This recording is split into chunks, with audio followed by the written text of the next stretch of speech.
children, welcome back to your online EVS class. Hope you all are fine and safe at home. Children, we have completed all the activity lessons from semester 2.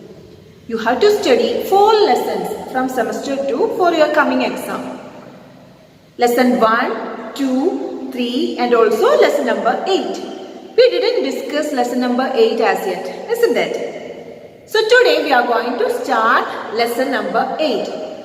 Do you know what is the name of lesson number 8? Yes, measurements. I know you already learned about measurements in maths, isn't it? So it will be very easy to understand this concept. So let's start with an activity. What do we use these for? Children, can you identify these pictures? Yes, the first one is a balance, the second one measuring tape, and the third one measuring cylinder. Yes, first one, we use balance to measure the weight. And the second one, yes, we use measuring tape to measure the length. And the third one, we use measuring cylinder to measure the volume of a liquid. Very good. So children, here we are discussing our 8th chapter, measurement. What is meant by measurement? Measuring things to find out their size or amount is known as measurement.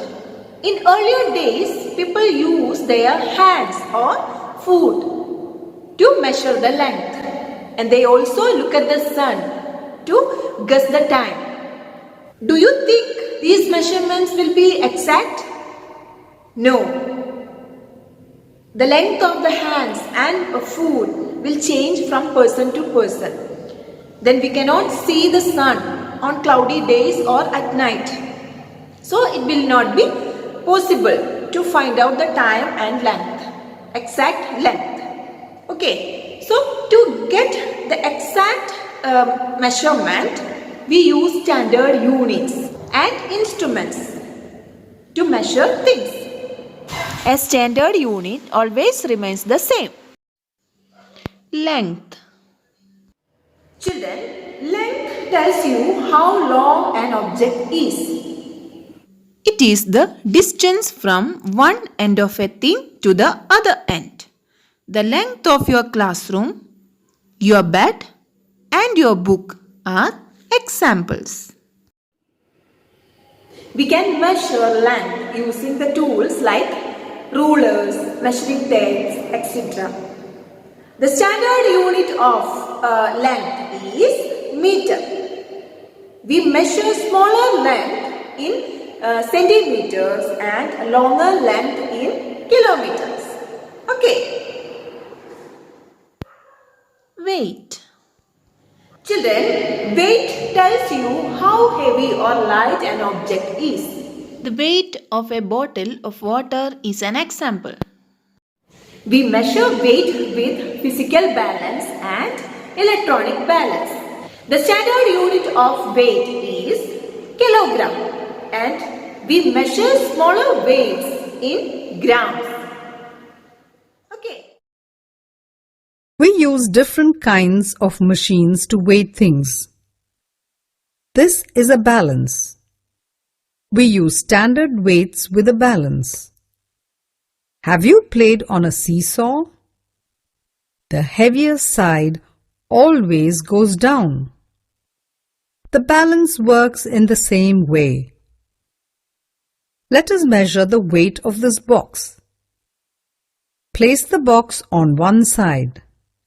Notice that this side goes down because it is heavier. Now, place a 1 kilogram weight on the other side. Are the two sides balanced? No. Let us add another 1 kilogram weight. Now it is balanced. So the weight of the box is 2 kilograms. You can measure the weight of objects like this. Have you stood on a weighing machine? It has a needle that points to your weight. This is an electronic weighing machine. It shows the weight of the object on a screen. Length tells you how long an object is. It is the distance from one end of a thing to the other end. The length of your classroom, your bed and your book are examples. We measure length using rulers or measuring tapes. The standard unit of length is the meter. We measure smaller lengths in centimeters and longer lengths in kilometers. Weight tells you how heavy or light an object is. The weight of a bottle of water is an example. We measure weight with physical balances and electronic balances. The standard unit of weight is the kilogram. We measure smaller weights in grams. So children, today we have discussed about length and weight. What is the standard unit of length? Yes, meter. Then what is the standard unit of weight? Yes, kilogram. So hope all of you have understood today's topic very well. Then read the lesson and study the notes. We'll meet in the next session with a new topic. Until then, take care and goodbye.